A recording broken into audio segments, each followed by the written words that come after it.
the stand. Now he runs. He produces a magic print. He pulls out another one. This is incredible. This is ridiculous. This is 15 out of 10 on the incredible meter. What a player. What an entertainer. Give him the medal. Give him the Delier medal. Hello, footy fans, and welcome back to the Chip and Chase podcast. It is the Saturday. The Thursday, Friday games have concluded, and we're here to get into the previews, heading up into the Super Saturday, the three games, of course, on today. So we'll get straight into it. Of course, the first game of this Saturday being the Bulldogs and the Titans, taking place at 3 p.m. Bulldogs are currently 17th from the ladder. Titans not too much further up, sitting in 13th. This one is taking place at Belmore Sports Ground, so it is a Bulldogs home game here. And we'll quickly head through these the sort of ins and outs of these team lists. By the way, don't mind the voice. It's seen better days, but we'll soldier on. So starting with the Bulldogs, the sort of major news coming out of this one is that Pawasa Famasili failed his HIA last week, so he is now subject to the NRL's 11-day stand-down policy. He is not playing in this game. He's been replaced in a straight swap from reserve grade. Liam Knight comes in to make his first game of the season for the Bulldogs. He goes straight into that run-on front row spot, number 10 for Liam Knight. And that's sort of all the news that comes out of this Bulldogs team. Not too many new faces into the squad. Josh Adokar still a little bit of maybe a week or two away. But they have a goal here, the Bulldogs. They don't want to change their side too much. So obviously, starting the season slow, a couple losses under the belt, but they believe in their squad. They believe in what they're trying to accomplish here, and I respect that. I like that they're sticking strong. Give it a few more weeks. If it keeps going pretty poorly, then you can do some changes, but there's no point rushing into it right now.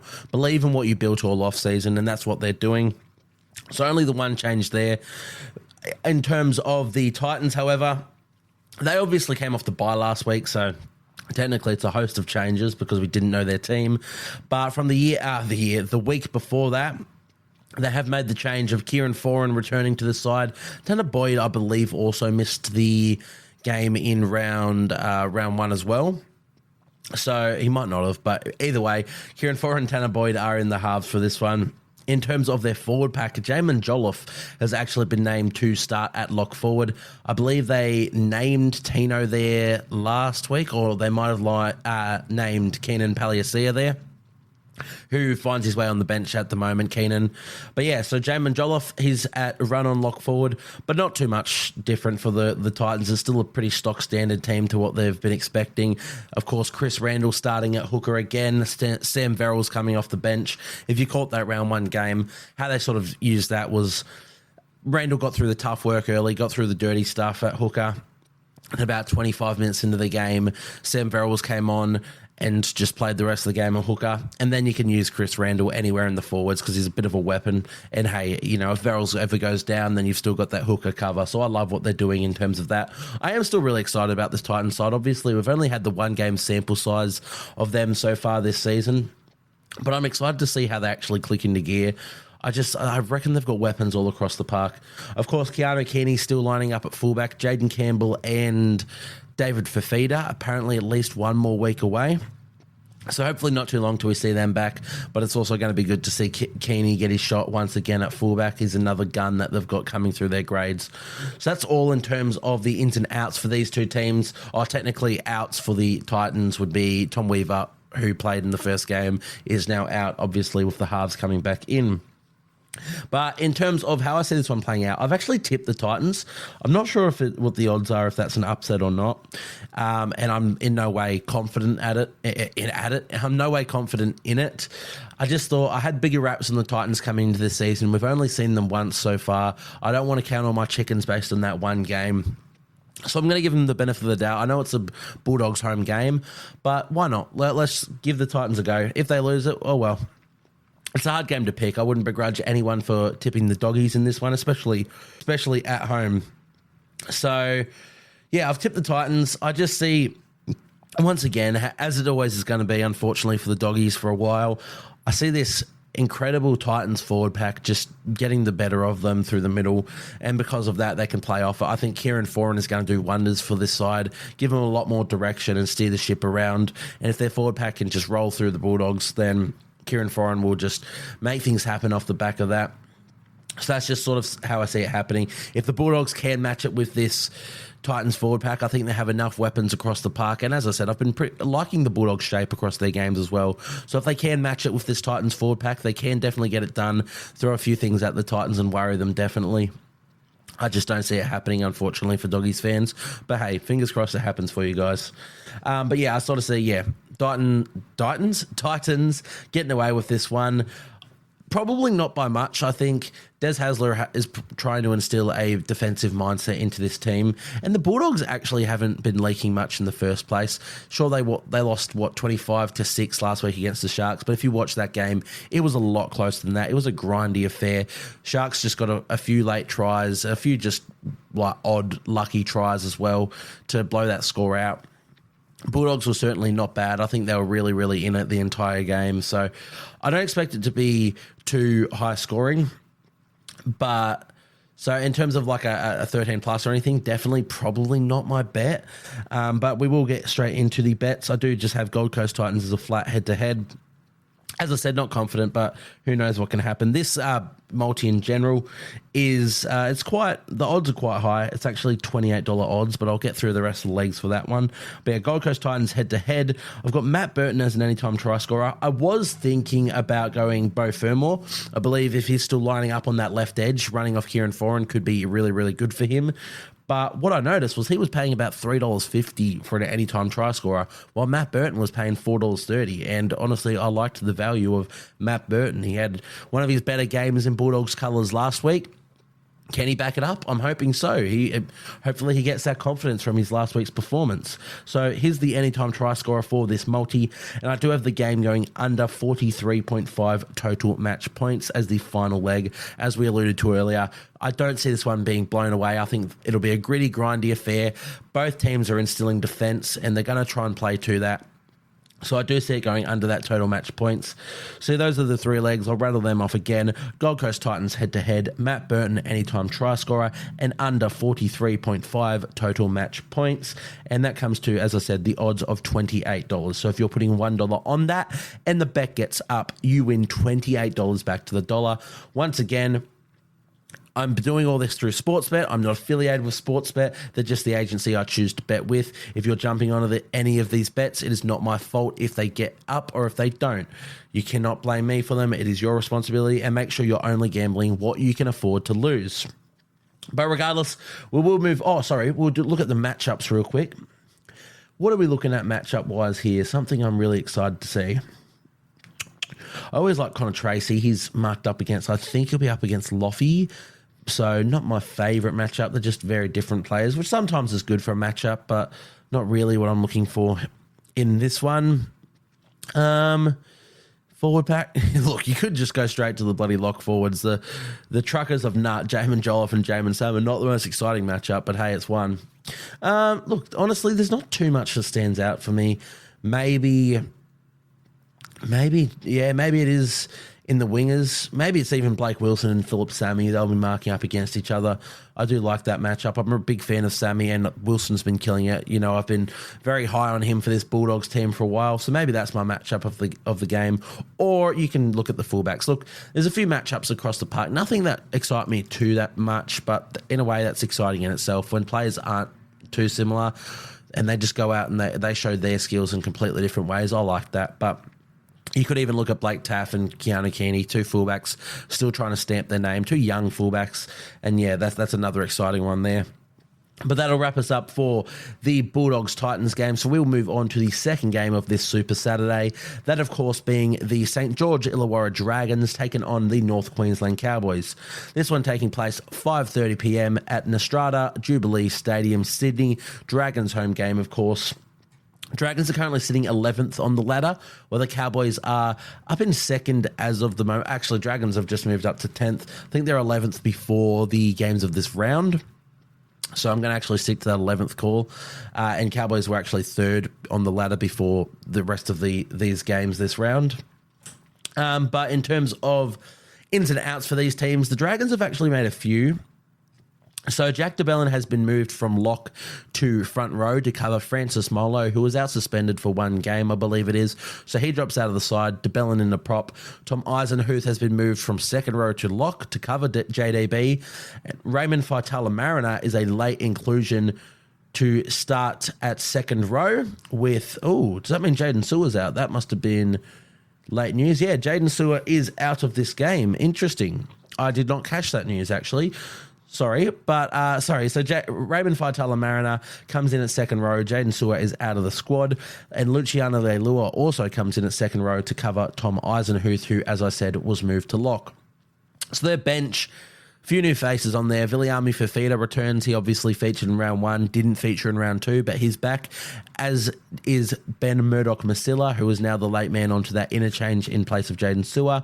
And Jesse Marschke has been named to make his debut at hooker, with Jacob Little out with concussion, I believe it is. So Jesse Marschke named at number 9. Not sure if he will start the game there. Obviously, they've got Connor Mulheisen on the bench. You expect maybe he starts and they bring Jesse off the bench instead, but who knows? Either way, great stuff to see a debutant for the Dragons there. Shout out Jesse Marschke. For the Cowboys, there's not too much of note here. The big one in this one is, of course, Hylam Lukey, who was out for probably 6 to 8 weeks, they're looking like. He's replaced by Kulikefu Finifuiaki in the second row, so number 11 for Finifuiaki. And on the bench, the new man is Jack Gosieski, so another second row cover there. But that's the only changes for this Cowboys team. And why would you change anything? You've won 2 games in a row. You're looking red hot. So great stuff from them. I am excited for this game. I don't know what I'm getting from the Dragons anymore. Obviously, started the preseason thinking wooden spoon, then saw their trials and saw their round 1. I was like, oh my God, this is a team. Then saw their round 2 and I'm like, oh, maybe not. So I don't know what we're going to get. Hopefully it's another gritty performance reminiscent of their round 1 performance. But who really knows? And of course, they've got their backs against the wall here because this Cowboys team have been absolutely killing it. So obviously, when it comes to tipping, I'm tipping the Cowboys in this one. In the way I see it playing out is, honestly, I think they have too much depth across the board. The way this Cowboys team has played in both of their games, they've just thrown it across the park. They have weapons in every position. They can beat you up the middle with Jason Tamalolo and Jordan McLean doing the dirty work. Reece Robson finding space around the guts. Finifuiaki and Nanai, the absolute dynamos on the edges there. There's weapons there. Then you've got your back line, Dearden and Townsend, who just control the game. And Dearden loves a nice solid run. And Scott Drinkwater, you never know what he's going to pull out as well. So, yeah, it's really, the Cowboys are going to be a really hard team this year to sort of get a read on, and also really hard for clubs to actually defend against, because you really don't know what they're going to do. They can attack you from anywhere, and I really am excited about that for the Cowboys. And because of that fact, I do obviously see them getting away with the win here. I would love to see the Dragons come up with that gritty attitude, and if they do, I still see them losing this game, unfortunately. So you could put the Cowboys for a 1-12 win if you see that happening. I'm not sure. Regardless of that, I think the Cowboys, as I said, too much attacking threats. I see them putting a few points on, and they might get away with this one 13+, which of course is the first leg of my multi. So I have North Queensland Cowboys 13+ in this game. I've got Scotty Drinkwater as an anytime try scorer. Hasn't scored so far this season, Scott Drinkwater, so if he crosses in this one, that'll be a nice treat. It's not the best odds for him, but it's not bad at all. And I've got the game going over 43.5 total match points. If this game is going to be, free-flowing, the Cowboys could put a few points on, and who knows, the Dragons could score a few themselves, so I don't mind that as a leg. Definitely not my most expansive multi. This one only coming to $7. So if you put $1 on and every leg gets up and you win, you get $7 back for the $1. So if you're looking for value, you can shy away from this one. But if you're looking for something maybe that's a bit more likely, jump on. Let's ride it together. But that's how I see this one playing out. In terms of matchups, look, there is a lot more in this one that I'm excited about. I think the center duels in general, I'm so keen on. I've been so big on this Dragons center pairing. They've been so good. And even in their losing effort last week, I thought they were really, really strong. Meanwhile, the Cowboys, Zach Labert obviously had that incredible round one performance. Valentine Holmes, we know what he can produce. He had a pretty poor effort by his standards last week, so I expect him to bounce back in a big way. So yeah, really looking forward to the centre duels in this one. Those are definitely my matchups of this game. But yeah, unfortunately, do just see the Cowboys getting away with the win here. Alas, we will move on to the final game of this Super Saturday. This, of course, being the Wests Tigers taking on the Cronulla Sharks, Leichhardt Oval. So this is a Tigers home game. This is at 7:35 p.m. For the ins and outs for the Tigers, we've just got the one main in and out. Stafatoa is out injured, could be missing a fair few weeks, unfortunately for him. But Justin Olam comes in to make his debut for the West Tigers, filling in for that centre position. The other change is not so much an in and out, but Jaden Sullivan has been dropped from halfback back to number 14 on the bench, and Aiden Caesar has been promoted from that role to start at halfback in this one. The rest of this Tigers team stays the same. Fanor Pole actually comes in to start at lock as well, with Alex Seyfarth moving to the bench. So pretty same crop of core players for the Tigers here. It's just a few changes in and amongst the squad. Nothing too much of note, but which I respect. Again, they've only played the one game. You don't want to make mass changes after one game. Let's give them a bit of time. Let's see how they go. I'm expecting a better performance from them. I think Aiden Caesar and Lockie Galvin will complement each other a lot more. So I'm excited to see that. I'm also really excited to see Justin Olam back in first grade and back in Tigers colours in general. So I'm excited to see how he goes there. For the Cronulla Sharks, the only out in this one is Britton Nicola. He, of course, is suspended for 2 weeks. He's been replaced by Jack Williams, who comes onto the starting second row position. And on the bench, Billy Burns has been promoted to get his Cronulla Sharks debut as well. So not too much of note there. They've been really impressive to start their season. Very gritty in defence, leaking, 12 points to the Warriors and then 6 points to the Bulldogs last week. It's really what we want to see from the Sharkies. It's an area that we didn't know that they had it in them, so really good to see that from them. In terms of my bet for this one, I've got the Sharkies winning 13+. I'm sorry, Tigers fans. I just think this Sharkies side, they're proving that they really are premiership contenders. And while I do think the Tigers will improve on last week, I think coming up against the Sharkies team is just unlucky for them because Sharks are on a red-hot roll at the moment. So I've got them winning this one 13+. Nico Hines is an anytime try scorer. I don't mind that. Hasn't scored yet this season. He's not the most prolific try scorer in the first place, but he looks dangerous every time he touches the ball. And I expect maybe he'll take a nice smart dart close to the line and get across in this one. And I've got the game going over 44.5 total match points. I think Sharkies can definitely put a few points on in this one. I don't know if they're scoring all of those 44.5 match points.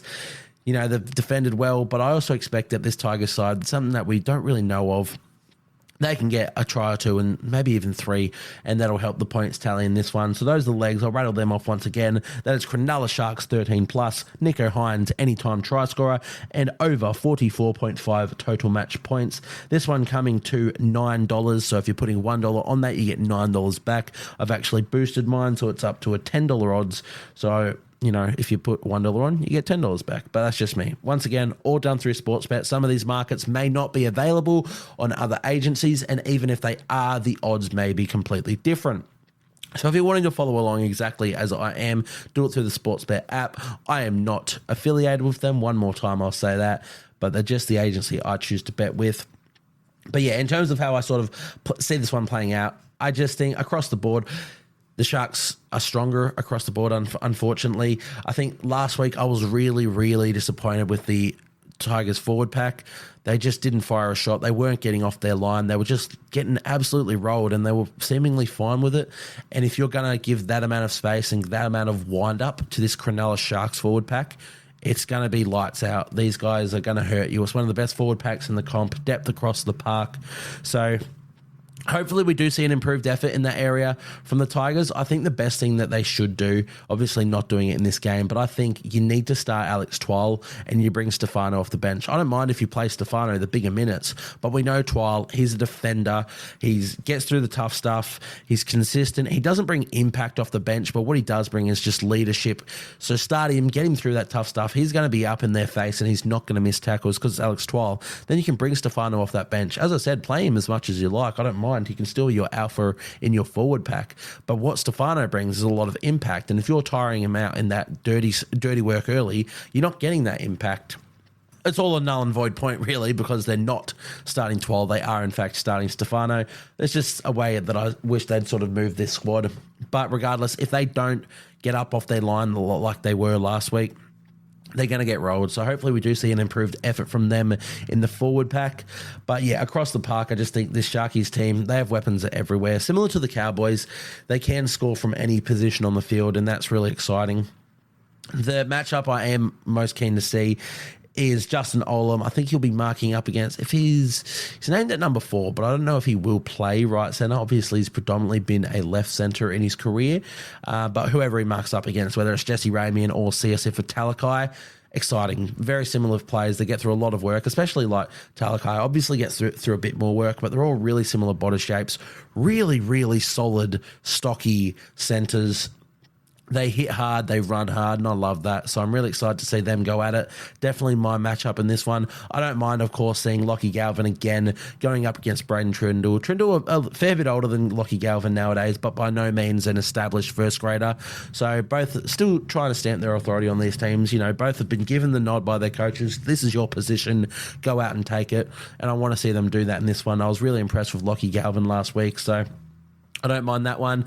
And I also really like the matchup of Jareem Buller and William Kennedy. Two fullbacks, I think, are quite similar. The way that they just glide across the field, they're not your most workhorse ones, but they always seem to be in the right positions. They're always defending well. I really like how these two fullbacks play for their sides. Hopefully they can wrap them both up long term and just lead them into the future. But those are definitely my matchups for this one. Unfortunately, I do see the Sharkies just coming away with this win. It's hard to tip anything else. Like Sharkies, as I said, premiership favourites. Well, maybe not favourites, but premiership contenders for sure.